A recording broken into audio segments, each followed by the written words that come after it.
सवाल नंबर 6, एक बार में 10 नोट ही बदले जा सकते हैं तो दिन में एक बार या हफ्ते में एक बार?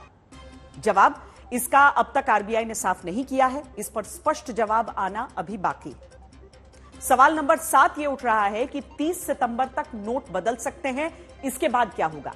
क्या 30 सितंबर के बाद 2000 रुपए के कानूनी मुद्रा के रूप में वैध नहीं रहेंगे?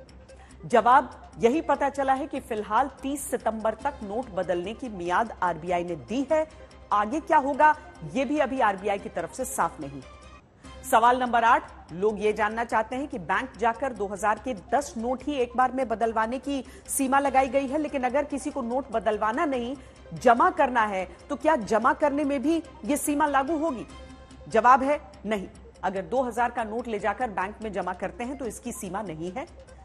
सवाल नंबर 9 यह है कि क्या ग्रामीण क्षेत्रों में जहां बैंकिंग सुविधा कम होती है वहां बिजनेस कॉरेस्पॉन्डेंट के जरिए भी नोट बदल सकते हैं? जवाब हां, लेकिन वहां पर एक अकाउंट होल्डर प्रतिदिन सिर्फ 4000 रुपए यानी 2000 के 2 नोट ही इसके जरिए बदल पाएगा। सवाल नंबर 10 यह है कि अगर कोई 30 सितंबर तक भी 2000 का नोट नहीं बदलवा पाया तो क्या होगा? जवाब में आरबीआई ने कहा है कि फिलहाल 4 महीने का समय है, तब तक आराम से बदलवा लीजिए। नवंबर 2016 में जब 500 और तब के 1000 के नोट की नोटबंदी हुई थी, तब कुछ महीनों बाद यूपी, उत्तराखंड, पंजाब समेत 5 राज्यों में चुनाव होना था। अभी कर्नाटक चुनाव के बाद और आगे 4 राज्यों के चुनाव से पहले 2000 का नोट भी धीरे धीरे शर्तों के साथ बंद हो रहा है। सरकार की तरफ से दावा होता है कि करप्शन को खत्म करने के लिए ही यह फैसला लिया जा रहा है। क्या यह सच है कि अब 2000 रुपए जिसका रंग गुलाबी है उसी से काले धन को इकट्ठा किया जा रहा था, जिस पर स्ट्राइक की गई?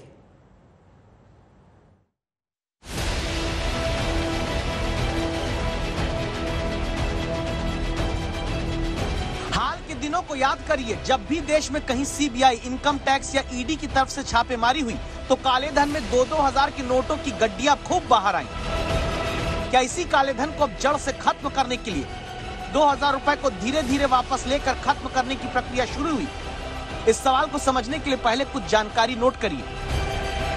नवंबर 2016 में जिस 2000 के नोट की शुरुआत देश में हुई, फिर आरबीआई ने साल 2018-19 से 2000 के नोटों की छपाई बंद कर दी। दावा है कि 31 मार्च 2018 तक देश में सबसे ज्यादा 6,73,000 करोड़ रुपए की कीमत के 2000 रुपए के नोट बाजार में रहे। आरबीआई के मुताबिक 31 मार्च 2023 तक घटकर 3,62,000 करोड़ रुपए के नोट 2000 के रह गए। यानी हमारे देश में 31 मार्च को इस साल तक 3,62,000 करोड़ रुपए के 2000 रुपए के नोट ही बाहर चलन में रहे।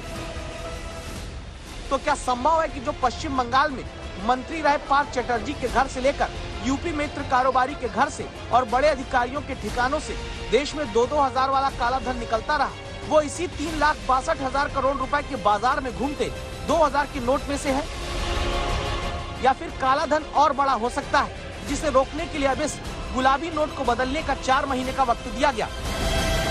अपन ज्यादातर 500 के रुपीस के नोट्स रखते हैं, 2000 के नोट नहीं रखता इजीली हर आदमी, मतलब आम आदमी के पास नहीं मिलते हैं, तो नहीं मिलेगा, वो वाली वाइब नहीं आएगी। लेकिन जो ब्लैक अपने जो काला धन है, नेताओं के पास काफी रकम रखी हुई है 2000 की, तो वो काफी निकलेगी सर इससे, और ये काफी अच्छा मूव है आरबीआई का। फैसला बहुत अच्छा है और मे भी हो सकता हो काला धन उससे रुकेगा। आपको क्या लगता है, क्या जरूरी था ये करना कि कोई जरूरत नहीं थी इसकी? नहीं, जरूरी था। 2000 रुपए के नोट की तो बहुत जरूरत थी। गवर्नमेंट को भी पता है, किसी हम जैसे नॉर्मल मिडिल क्लास के पास तो है नहीं कि हम लोग निकालेंगे, कोई उद्योगपति या कोई नेता है, सब इसी टाइप के लोगों के पास ही। जो नंबर 2 का जो धंधा है वो वापस पनप रहा है और इसलिए ये बंद होना चाहिए, निश्चित बंद होना चाहिए। फैसला सही है, बहुत अच्छा है। सर क्या फैसला सही लगता है? सरकार का 2000 का नोट जो है वो बंद कर दिया है सरकार। बिल्कुल बंद कर देना चाहिए, ये तो ब्लैक मनी है, इसको तो बंद करना चाहिए। मोदी को बहुत पहले से बंद कर देना चाहिए। इसमें जारी जो है ब्लैक मनी, इसी में जो है सब स्टॉक कर लेते हैं। सरकार का फैसला सही, बिल्कुल 100% सही। अब जबकि 2000 के नोट एक बार में सिर्फ 10 ले जाकर बैंक में बदलने की छूट मिली, तब दिक्कत किसे होगी ये समझिए।